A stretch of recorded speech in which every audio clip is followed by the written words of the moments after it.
नमस्कार. महाराष्ट्रीयन पंगतमध्ये आज आपण अगदी चटपटीत आणि परफेक्ट असा सांबार तयार करत आहोत. तर परफेक्ट असा सांबार तयार करण्याकरिता यामध्ये काही सिक्रेट जिन्नस आपल्याला टाकावे लागतात आणि त्यानंतरच हा सांबार अगदी परफेक्ट असा बनून तयार होतो. जर तुम्हाला सुद्धा अगदी परफेक्ट चवीचा सांबार तयार करायचा असेल तर तुम्ही सुद्धा हा व्हिडिओ शेवटपर्यंत नक्की बघा. नक्कीच हा व्हिडिओ बघितल्यानंतर तुम्हाला देखील सांबार अगदी परफेक्ट पद्धतीने तयार करता येईल. आणि अशा छान छान रेसिपी बघण्याकरिता महाराष्ट्रीयन पंगतला सबस्क्राईब करा आणि बाजूची बेल घंटा देखील नक्की क्लिक करा. तर चला वेळ न घालवता रेसिपीला सुरुवात करूया.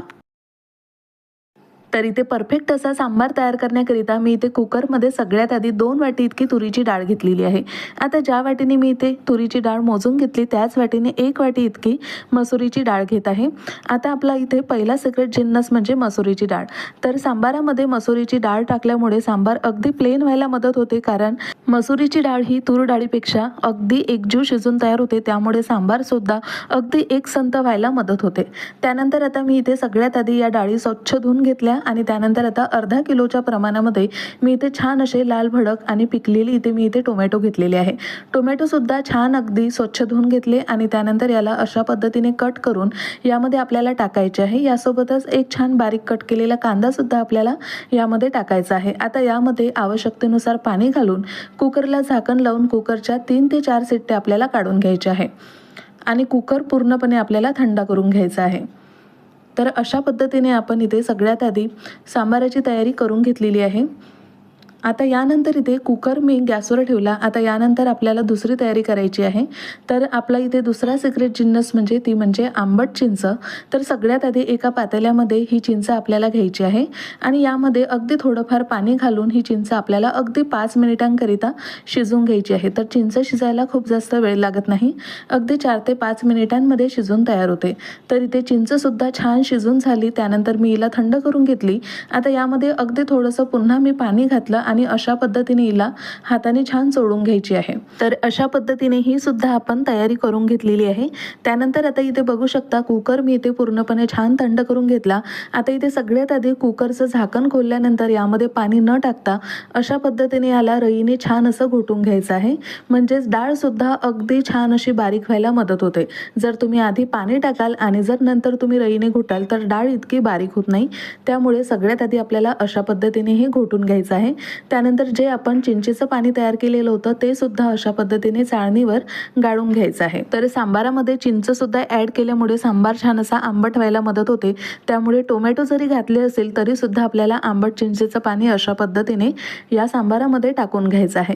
त्यानंतर आता यामध्ये आपल्याला अगदी थोडं थोडं पाणी ॲड करून अशा पद्धतीने हे पुन्हा आपल्याला छान घोटून घ्यायचं आहे, म्हणजेच आपल्याला सांबाराची कन्सिस्टन्सी लक्षात येते. तर इथे बघू शकता अशा पद्धतीने मी इथे पाणी टाकून घेतलं आणि अशा पद्धतीने मी इथे चमच्याने छान अशी मिक्स सुद्धा करत आहे. तर अशा पद्धतीने मी इथे सगळ्यात आधी पाणी टाकून घेतलं आणि बघू शकता इथे भरपूर असा पातळ सांबार मी इथे तयार केलेला आहे. तर सगळ्यात आधी याला आपण छान अशी उकळी आणून घेऊयात. तर एकीकडे उकळी येते तोवर आता आपण सांबाराकरिता तडकासुद्धा तयार करून घेऊयात. तर सगळ्यात आधी तेल छान गरम करून घेतलं. त्यानंतर यामध्ये भरपूर अशी मोहरी घातली. यासोबतच 3 ते 4 लाल सुक्या मिरच्या, यासोबतच भरपूर असा कढीपत्तासुद्धा आपल्याला यामध्ये घालायचा आहे. तर तडका देत असताना अगदी आपल्याला खमंग अशी फोडणी तयार करायची आहे. तर इथे सगळे जिन्नस बघू शकता मी इथे खमंग असे छान असे परतून घेतले. त्यानंतर इथे सगळ्यात आधी आपल्याला आलं लसूणची पेस्ट छान अशी परतून घ्यायची आहे. तर अशा पद्धतीने अगदी लो गॅसवर ही पेस्ट आपल्याला छान अशी परतून घ्यायची आहे.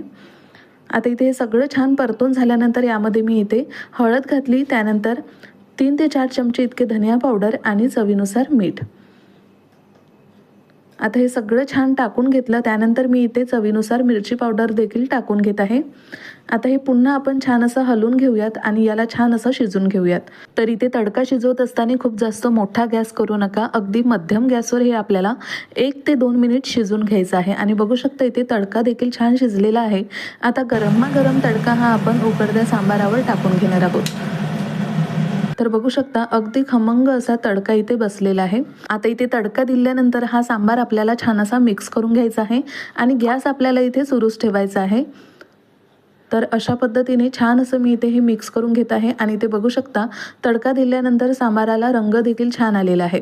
तर अशा पद्धतीने आता मोठ्या गॅसवर पुन्हा हा सांबार आपल्याला 5 ते 7 मिनिटांकरिता छान असा उकळून घ्यायचा आहे। आता यासोबतच आपल्याला यामध्ये सांबार मसाला देखील टाकून घ्यायचा आहे। तर सांबार मसाला तुम्ही तुमच्या फ्लेवरनुसार कमी जास्त करू शकता। इथे फक्त सांबार मसाला टाकत असताना अशा पद्धतीने अगदी हळूहळू टाका, खूप जास्त एका वेळी टाकू नका म्हणजेच गुठळ्या होणार नाही। तर बघू शकता इथे सांबार मसाला टाकून घेतला आणि पुन्हा सांबार आपल्याला छान असा मिक्स करून घ्यायचा आहे। आता इथे 5 ते 7 मिनिट मी इथे सांबार छान असा उकळून घेतलेला आहे। तर सगळ्यात आधी आता आपण इथे गॅस बंद करून घेणार आहोत आणि छान अशी बारीक कट केलेली भरपूर अशी कोथिंबीर सुद्धा यामध्ये टाकून घेऊयात। तर बघू शकता अगदी असा छान इथे पातळ असा सांबार मी इथे तयार केलेला आहे। तर इडली सोबत खाण्याकरिता किंवा कोणत्याही पदार्थांसोबत खाण्याकरिता सांबार तुम्ही अशाच पद्धतीने छान पातळ असा तयार करा। खूप जास्त दाटसर करू नका, खूप जास्त दाटसर केल्यानंतर तो खायला देखील इतका छान लागत नाही आणि थंड झाल्यानंतर देखील तो सांबार खूप जास्त दाटसर होतो। त्यामुळे अशा पद्धतीची कन्सिस्टन्सी तुम्ही ठेवू शकता। तर बघू शकता यामध्ये काही टोमॅटो कांदा असं काही दिसत नाही, अगदी प्लेन असा हा सांबार मी इथे तयार करून घेतलेला आहे। तर अशाच पद्धतीने तुम्ही देखील छान असा परफेक्ट असा सांबार तयार करून बघा, नक्कीच तुम्हाला देखील खूप आवडेल। आणि आपला इथे गरमागरम परफेक्ट असा सांबार तयार झालेला आहे। तर तुम्हाला ही सांबाराची रेसिपी कशी वाटली ती मला नक्की कमेंट करून सांगा। आवडल्यास लाईक करा, शेअर करा आणि महत्त्वाचं म्हणजे महाराष्ट्रीयन पंगतला सबस्क्राईब करायला विसरू नका। भेटूया पुन्हा अशाच एका छान नवीन रेसिपी सोबत, तोपर्यंत धन्यवाद।